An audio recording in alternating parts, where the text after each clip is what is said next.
الصراع الدائر في الشرق الأوسط، من يديره من خلف الستار، وما هي مساراته المتعددة؟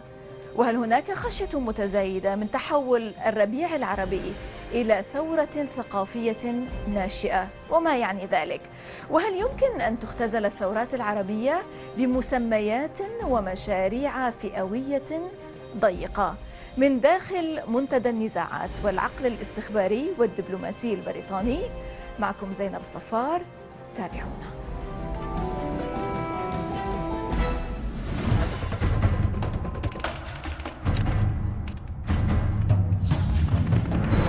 هو أليستر كروك، مؤسس ومدير منتدى النزاعات في بيروت والمسؤول السابق في الاستخبارات البريطانية MI6. عمل مستشارا خاصا لشؤون الشرق الأوسط لدى المسؤول السابق للسياسة الخارجية في الاتحاد الأوروبي خافير سولانا. كان أحد الأعضاء البارزين في لجنة ميتشل المتقصية أسباب اندلاع الانتفاضة الفلسطينية عامي 2000-2001 ومستشارا للرباعية الدولية. سهل العديد من عمليات وقف إطلاق النار في فلسطين المحتلة، وكذلك سهل انسحابات للقوات المحتلة في مناسبتين. أليستر الذي يتمتع بخبرة 20 عاما من العمل مع الحركات الإسلامية في أفغانستان وباكستان والشرق الأوسط، ماذا يخبرنا عن تقاطع مصالح الغرب وتنظيم القاعدة في أواخر الثمانينيات من القرن الماضي ضد الاتحاد السوفيتي في أفغانستان؟ وهل ما تشهده المنطقة من احتياج تكفيري وتطهير فئوي وخاصة في سوريا وجوارها سيدفع الولايات المتحدة وحلفائها إلى ركوب نمر القاعدة؟ وما ستكون تبعات ذلك؟ هل أضحى حلفاء الأمس في أفغانستان أعداء الحاضر في العالم وسائل اليوم في الشرق الأوسط للقضاء على ما سمي محور الشر؟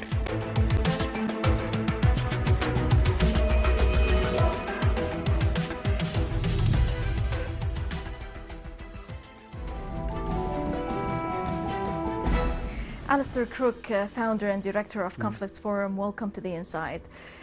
To start, sir, how do you read regarding your 30 years of expertise in the region, let's say, how do you read what is happening currently at the present time here in the region?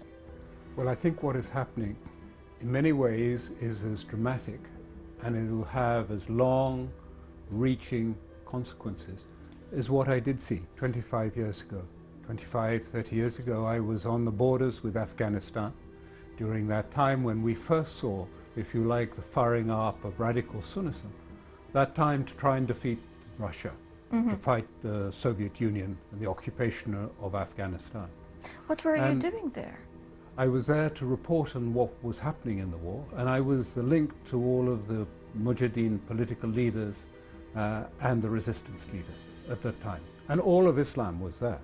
It was a very fascinating time. What do you mean by all Islam was there? All the spectrum was there, from Osama bin Laden, from Abdullah Azam, right through to Ayatollahs from Qom in exile that I used to go and see.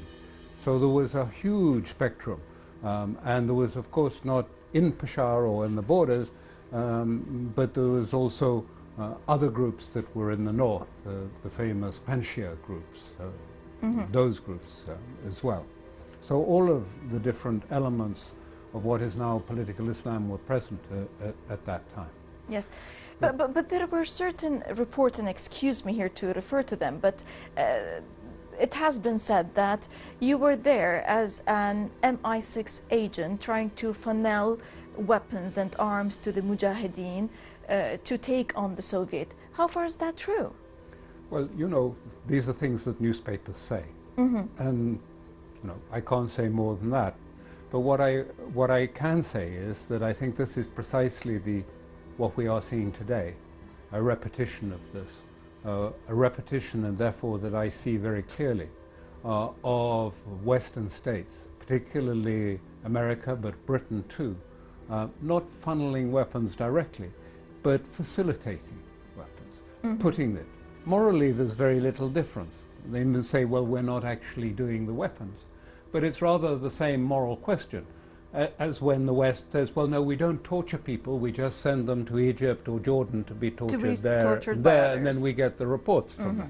It's the same moral standard, if you like, of doing this. Sir, but yeah, we will talk about this US-UK track that is being now active and gaining more momentum, let's say, here in the region.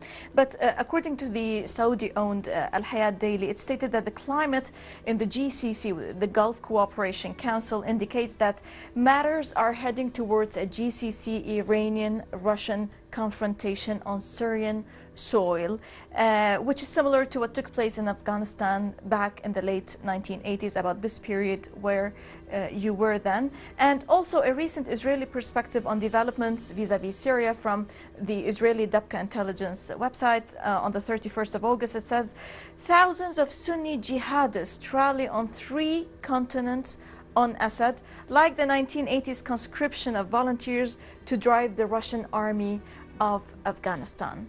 So how can you draw the parallels between what happened back in the late 1980s and what is taking place now? I think one can make a very clear parallel, and that's why I say that what is happening now is so serious.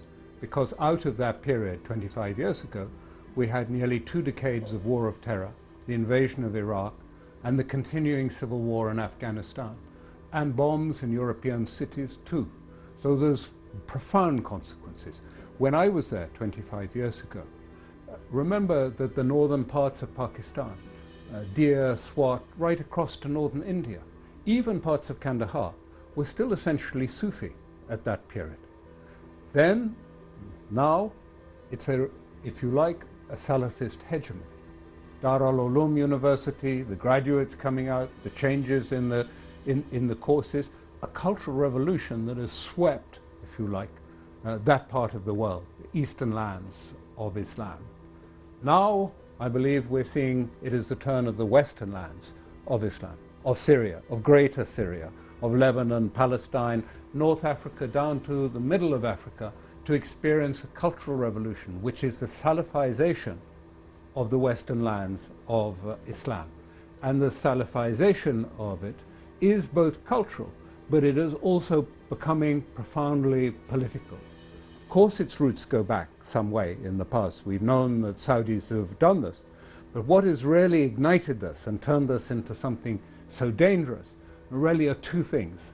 That after the 2006 war here in Lebanon, in which Israel was defeated by Hezbollah, the Saudi government and the Saudi king and the Gulf states embarked on a language, a discourse of clear sectarianism. Why? Because they had... Why couldn't they digest, a resistance group in Lebanon defeating Israel? Because Israel is the enemy we're supposed to know. Of course, but they were frightened that this was going to see a rise in the influence of Iran and a rise in the influence of Hezbollah. And the Americans gave a green light in 2007 and said, no, anything that circumscribes the influence of Iran, that limits it, that's a good thing. So go ahead and did it. So we had this sort of language coming out, language that talked of, if you like, 1/3 of the Syrian people should die in order to free the 2/3 of the Syrians. This very sharp sectarian language, which has been characteristic of this period, not just in Syria, but throughout the region, and particularly also in other states that are adjacent to Syria. We have seen the same thing. But this language, plus the other aspect, the aspect of the beginning of the language of the Khalifa, the beginning of the language of the Ummah, the combination of the proposals, the endorsement, seeing the Arab awakening, if you like, as the beginning of the 4th Caliphate, and seeing at the same time this language of sectarian has really empowered the extreme end of the Sunni spectrum. It's on its own terms. The sectarian language empowers the Takfiri jihadists, because no one can trump the Takfiri jihadists in their sectarianism. And what it has also done is not only empower them and legitimize the extreme end of the spectrum, but it has actually removed, it has made completely silent the moderates of Sunni Islam, because they're too frightened. They're frightened that they'll be called apostates, or that they'll be called supporters of Assad or traitors. That therefore we have seen the silencing of the voice of moderate Islam. At the same time we have seen, if you like, the empowering of the voice of the Takfiri jihadists. And we're seeing that very clearly, not only in Syria, where it is most manifest, but this is something that is taking place really across the Western lands. And it serves, of course, Gulf interests. Alistair, who's pushing the recruiting machines button, let's say? It's quite clear, and it's made clear, you just quoted an article, and it's clear that the recruiting is done by the services of Doha and by the services of Riyadh. And its purpose is quite clear. What about the CIA? What about the MIT, the Turkish intelligence? What about the MI6? Of course they're involved, but they're not perhaps involved directly in handing over weapons here and there.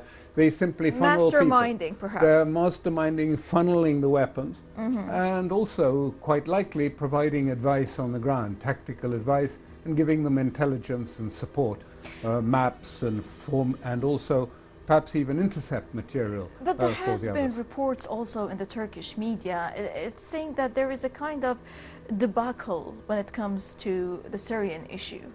Turkey is in a debacle when it comes to the Syrian issue because, you know, the Syrians or the opposition, the Syrian opposition have been using the refugee camps as training camps and have been doing certain actions which is also not in favor of the Turkish public. They could not stomach it.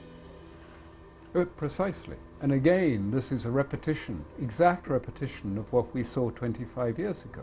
Then Pakistan, Zia al-Haq, President Zia al-Haq, thought that he was able to control Salafism and use them in Afghanistan in order to preserve Pakistan's interests in Afghanistan, and contributed and was the author of the Islamization, if you like, of the forces fighting, if you like, in Afghanistan. What is the result? Now that Pakistan is again also finding that these movements turn back on the society that spawns them and undermines and attacks these societies. Saudi Arabia and Doha are playing a very dangerous game. It turned and it bit the Pakistanis, and it may turn and bit all those that are sponsoring them. For 25 years, just want to say, for 25 years, I've seen people think that they can use and manipulate the Salafists because these are sincere, pious people who don't understand politics. Right. In the end, what I have seen is the opposite, that it's the Salafists who've ended up by manipulating those who thought they were manipulating the Salafists. Right, Alistair, we're going to focus more on this cultural clash or religious clash, but we have to stop now for a short break. A short break and we'll be back. Stay tuned.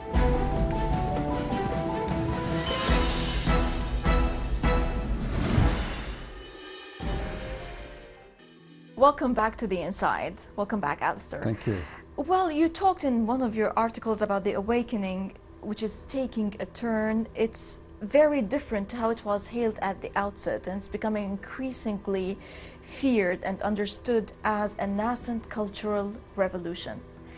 How can you explain this, especially in the wake of what the GCC countries like Qatar, like Saudi Arabia, like other GCC countries are doing now in the Middle East, particularly in Syria? I think it's very clear that at the bottom, what is being attempted is to re-establish a Sunni hegemony, a specifically Sunni hegemony across the entire western lands of Islam and across North Africa, even down to Nigeria and Mali. And the Sunni hegemony is seen, first of all, as a right of Saudi Arabia, as the right because these were seen to be primarily Sunni lands. What about Egypt? And Egypt, of course, as yes. North Africa. Sorry, I meant it in those terms. Yes. And of course in Egypt.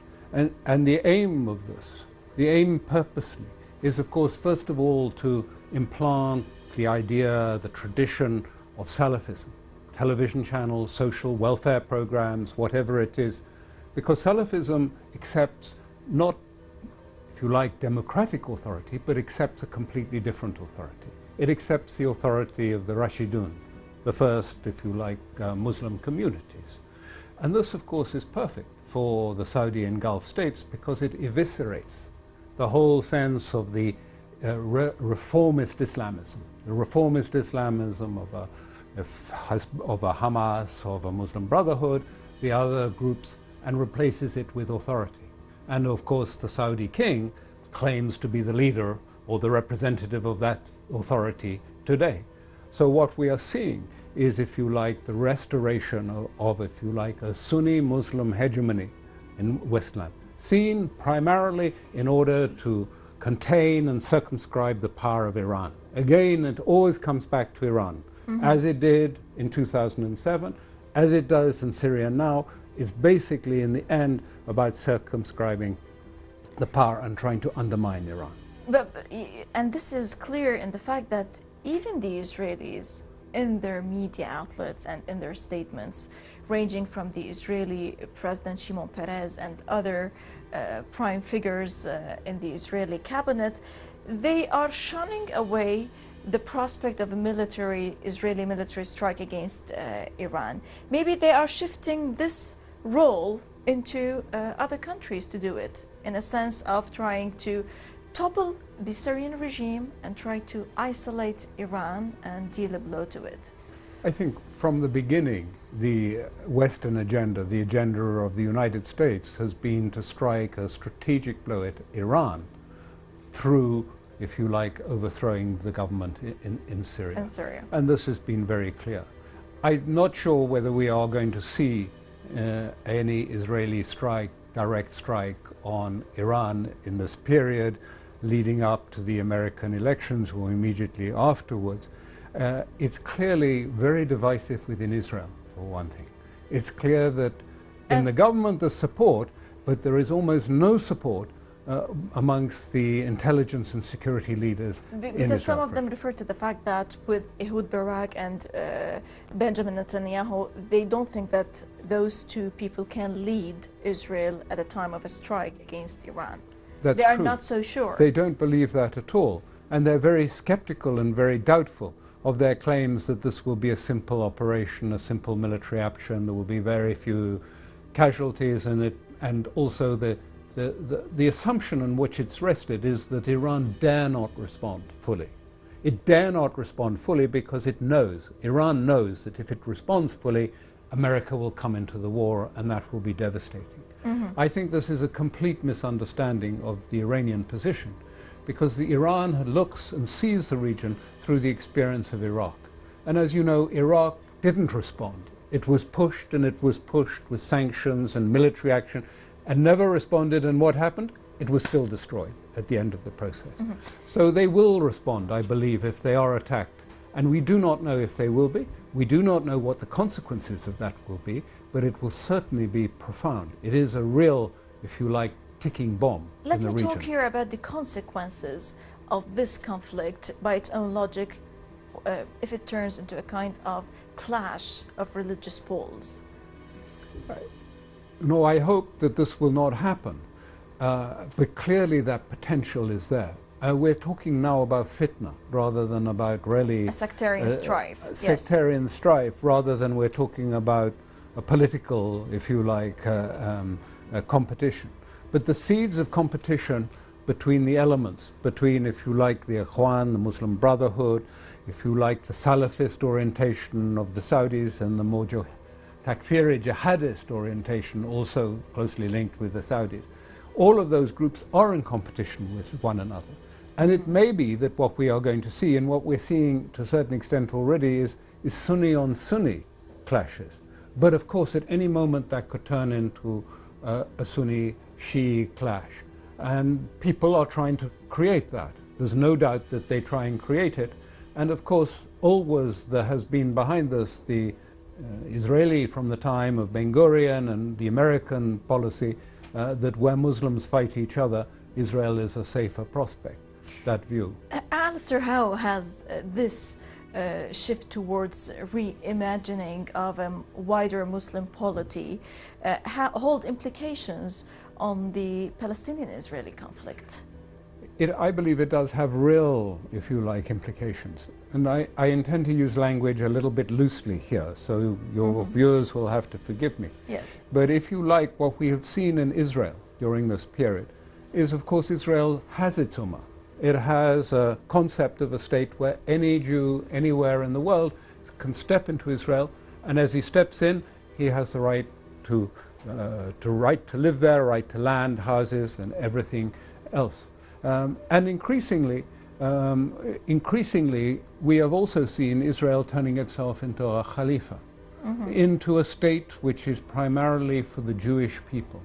For the Jewish people, a Jewish nation state, as they keep emphasizing, Palestinian recognized. Well, as we see the same trends now happening in the Muslim world, the move towards the Ummah, towards a Khalifa, I believe we will start to see the clash taking place between these two currents of thought that are prominent now. So that the clash will increasingly be, if you like, between Al-Aqsa and the Temple Mount, symbolized by these two clear religious symbols, and much less, if you like, the clash that was defined as it has been defined since Oslo as a really sectarian clash, a secular clash, a clash, if you like, between the nation state, the creation of the nation state, which is based really on Western thinking. I think it will acquire a much more religious overtones in that, and that we will have, if you like, Israeli Salafists taking the lead on that side, as well as Muslim Salafists voicing their concern about the Palestinians. Do we have Israeli Salafists, or you mean Absolutely. like Zionists, more Zionist extreme Israelis? I'm losing language very, very loosely. But what we're seeing is a real manifestation of the hard right in Israel. Also in mainstream parties. Just recently, the head of Shas parties said it was time that Iran should be erased, should be destroyed. The Iranians were dangerous. So we're seeing this also in some of the mainstream parties. Allow me to ask you one last question. According to Ed Hussein, a senior fellow for Middle Eastern Studies at the U.S. Council on Foreign Relations, in the National Review on August 23rd, he said why Al-Qaeda is winning, and unnoticed by the West, Al-Qaeda is seizing a golden opportunity and manifesting its stronghold or its steps and foothold in Syria. Now, Al-Qaeda and the West interest, they came together back in the late 1980s in Afghanistan. Is the U.S. going to ride and its allies, let's say, the Al-Qaeda tiger again? And what would be the consequences? Look, this is exactly what I've been trying to bring out about Afghanistan. What Ed Hussein, was surprising correspondent for this, but is saying exactly what I was saying. All those years ago, 25 years ago, we all looked aside. We didn't want to look at what was happening, what was changing, what was actually taking place, because it was so good then, it was so popular, if you like, to be delivering the blow to the Soviet Union, yes, to damaging the Soviet Union, that we all looked aside and assumed this was fine. And this is precisely what's happening now. The West, in its hurry, in its, if you like, frenzy to strike a blow, first at Gaddafi and now at President Assad, is looking aside, not looking at who is actually commanding the forces on the ground, and finding this huge influx that we've seen of Takfiri jihadists. So perhaps they would be locked in again with They will not only be locked in with again, but recall that the consequences the last time were bombs in Europe, New York, and elsewhere, as well as in this region. Former Special Middle East Advisor to European Union's Foreign Policy Chief Javier Solana, founder and director of Conflicts Forum, Mr. Alistair Crook, many thanks indeed for joining us. Thank you for having me on your program. Yes. إذن لقاء جديد وضيف جديد من كل الميادين ودائما من الداخل. بريدنا theinside@almayadeen.net. إذن theinside@almayadeen.net من كل فريق العمل من كل الميادين. إلى اللقاء.